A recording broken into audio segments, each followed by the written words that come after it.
Bem-vindo ao podcast A Bíblia Nossa de Cada Dia, onde mergulhamos nas Escrituras Sagradas, capítulo por capítulo, para encontrar sabedoria, orientação e inspiração para nossas vidas.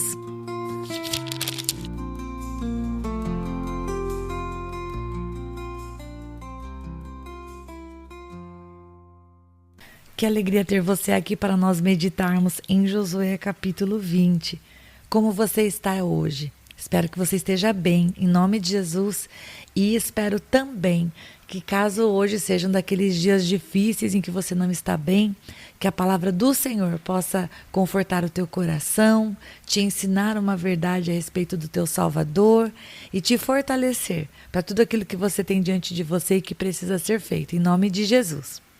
Hoje nós vamos falar sobre refúgio, sobre proteção.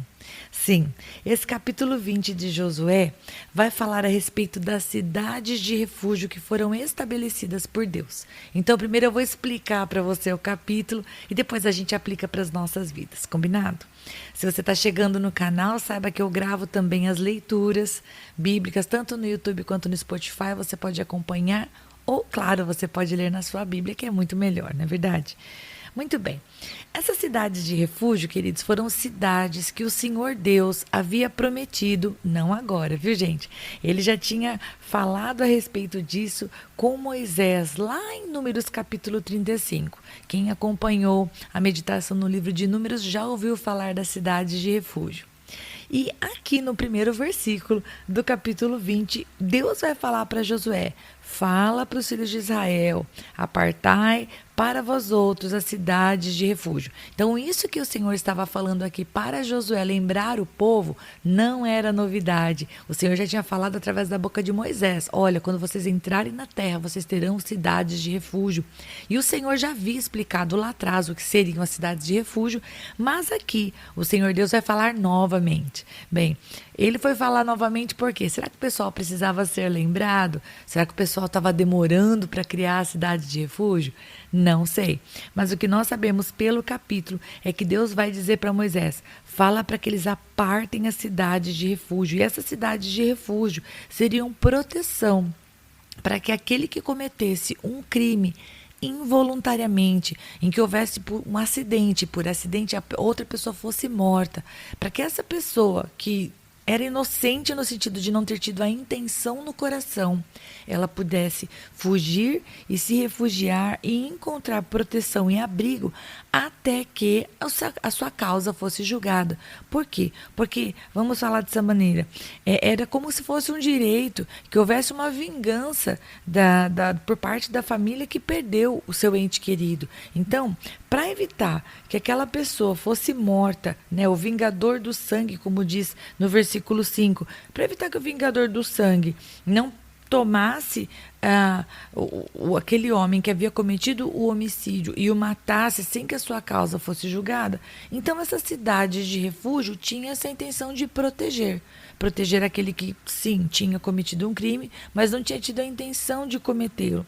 Então Deus vai falar: olha, estabeleçam essas cidades. E então 6 cidades foram estabelecidas como cidades de refúgio. E enquanto eu falo com você, eu tenho aqui diante de mim um mapa em que eu vejo essas cidades e é bem proporcionalmente distribuído. Ficaram 3 cidades de um lado e 3 cidades do outro lado do Jordão, e dessa maneira tanto as 2,5 tribos que ficaram antes do Jordão quanto as outras que haviam atravessado o Jordão, todos eles contariam com cidades de refúgio.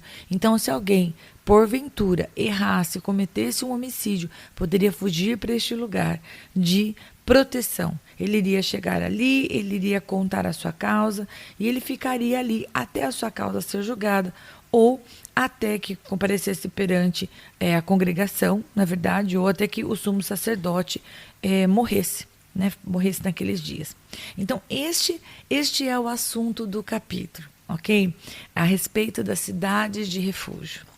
Quando eu olho para esse capítulo, gente, eu vou aplicá-lo para a minha vida, ok? Eu vou falar para você aquilo que esse capítulo fala comigo. E você veja se faz sentido para você. Não é o que está escrito no capítulo, mas quando eu olho o princípio, eu aplico essa verdade para a minha vida, tá bom? Então eu penso que, para começo de conversa, a primeira coisa que o capítulo fala comigo é que muitas vezes o Senhor precisa trazer a nossa memória, seja através do Espírito Santo, seja através de uma pessoa amada, seja através de uma circunstância. O Senhor traz à nossa memória aquilo que Ele já nos mandou fazer. Josué tinha problema de memória? Não tinha. Nós temos visto que Josué era um homem de Deus e foi fiel até o fim, não é verdade?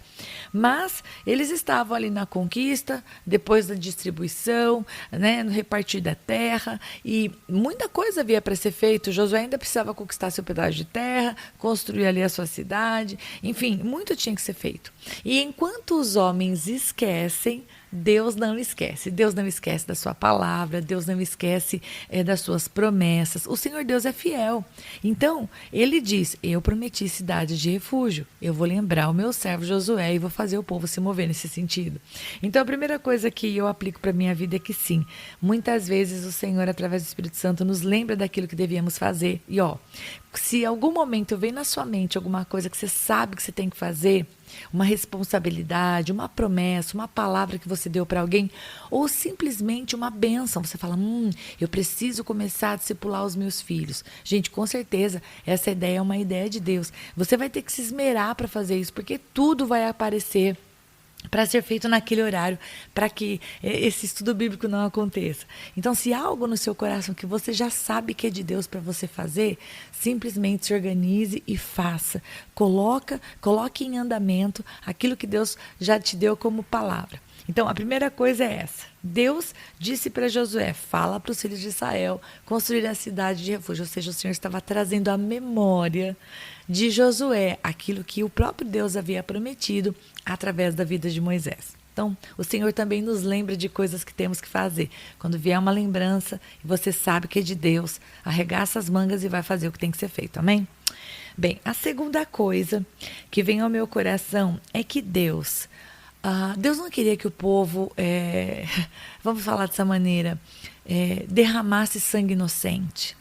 Deus não queria que o povo cometesse crimes e fosse perverso como seus vizinhos. Tanto é que aqui, quando ele fala de criar a cidade de refúgio, ele está falando de proteger aquele que não teve a intenção. Nós conversamos sobre isso lá em Números, mas o Senhor, ele separa aquele que pecava porque queria e que realmente ia ser julgado pelo seu pecado, e aquele que cometia um engano, mas que o seu engano gerava uma consequência, uma morte, uma perda. Então aqui, quando o Senhor oferece a cidade de refúgio, Ele está oferecendo a cidade de refúgio para aquele que não teve a intenção no seu coração de fazer algo errado. Eu acho lindo ver que Deus se preocupava até mesmo com aquele que tinha cometido um erro, mas que tinha cometido exatamente isso, um erro. Ele errou o alvo, ele não teve a intenção de fazer aquilo, não foi premeditado. Então a cidade de refúgio, queridos, era do meu ponto de vista, ok? Era uma prova do amor de Deus. Olha, se você errar sem a intenção de pecar contra mim, vem para este lugar de refúgio onde você será protegido. O Senhor não estava, vamos dizer assim, amolecendo a lei que Ele havia posto. Ele não estava quebrando um galho para uma pessoa que pecou. Mas o Senhor estava demonstrando misericórdia com aquele que não teve a intenção. E ele seria julgado, ele seria posto diante da congregação, né? Não ia ficar barato. Mas assim, ele teria ao menos uma chance. E isso me lembra de um texto lá de Hebreus, capítulo 6, lá no versículo 18, que fala sobre o fato de nós já termos corrido para o refúgio. Nós corremos para o refúgio. O Senhor é o nosso refúgio bem presente nas tribulações. E Hebreus capítulo 6, 18 fala assim, para que mediante duas coisas imutáveis, nas quais é impossível que Deus minta, forte alento tenhamos nós que já corremos para o refúgio, a fim de lançar mão da esperança proposta. Sim, eu e você, que cremos no Senhor Jesus como nosso Senhor e Salvador, que cremos que Ele é o Filho de Deus enviado nessa terra para morrer pelos nossos pecados, mas que morreu, mas não permaneceu morto, Ele ressuscitou. E isso faz com que nós ressuscitemos junto com Ele. Nós estamos ressuscitados junto com Cristo. Nós que temos esta fé, já corremos para o refúgio e sabemos que Deus não mente. Então nós podemos crer, não porque corremos para uma cidade física, como estes homens corriam, mas porque sabemos que ainda que tenhamos pecado com intenção no nosso coração, eu acho que essa é uma boa diferença para destacar, né? Ainda que tenhamos pecado com intenção, se nós nos arrependermos, se nós confessarmos os nossos pecados, Ele é fiel e justo para nos perdoar de todos os pecados e também nos limpar da nossa iniquidade. Esse é o sangue de Cristo, esse é o Senhor. Então, eu aplico para as nossas vidas no seguinte sentido. Naquela época o povo precisava correr. Imagina só, né? Alguém derramando um sangue inocente, sem querer, sentindo-se culpado e tendo que se separar da sua família e fugir e correr o mais rápido que conseguisse, antes que a família daquele que ele havia matado o encontrasse, o alcançasse.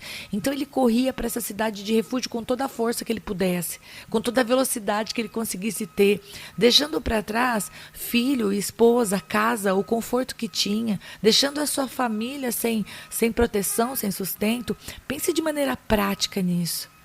Hoje, meus queridos, eu e você, a gente não precisa correr para lugar nenhum. Na verdade, né, a palavra fala que para onde nós iremos se só o Senhor tem as palavras de vida eterna. Quando eu e você nós cometemos algo que não devemos, né? Quando eu e você nós pecamos, o nosso refúgio é o Senhor. E nós só precisamos correr para a presença do Altíssimo, nós só precisamos parar e, vamos dizer assim, derramar nosso coração diante do Senhor e nos arrepender. Que lindo termos acesso ao coração do Pai através de um arrependimento. Não precisamos correr para lugar nenhum, gente. É simplesmente estar na presença de Deus, parar o que estamos fazendo e com o coração arrependido confessar o nosso pecado e receber dele perdão. Porque até aquele que está arrependido, aquele que se achega ao Senhor, o Senhor não dá as costas. Então, eu acho que eu termino a meditação dessa maneira, né? Me maravilhando com a bondade de Deus em ter estendido para nós tamanha graça a respeito através de Jesus, né? A respeito do sangue de Cristo. E que nós não tratemos isso de maneira não valiosa, né? Como se não fosse precioso o sangue de Cristo, vivendo em pecado, né? Quando a gente rejeita o arrepender-se, é como se a gente tivesse dito para Jesus, né? Estivesse dizendo para Jesus, todo esforço feito na cruz não me serve, eu não quero, né? Eu prefiro viver a minha vida em pecado. Então que a gente não faça isso em nome de Jesus. E eu finalizo o capítulo aqui. Se Deus falou com você alguma coisa diferente, você escreva nos comentários, porque sempre é um prazer imenso ouvir aquilo que o Espírito Santo, que a palavra de Deus está falando com você. Um grande beijo, Deus te abençoe e até a próxima.